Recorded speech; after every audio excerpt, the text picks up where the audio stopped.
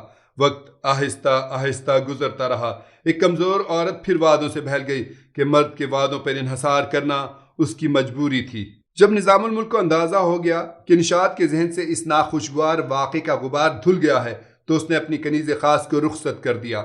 میں شکر گزار ہوں کہ میرے آقا نے کنیز کے اتنے بڑے قصور کو معاف کر دیا۔ نشاط بہت خوش نظر آ رہی تھی اور اس کا دلکش چہرہ ایک بار پھر پوری آب و تاب سے چمکنے لگا تھا۔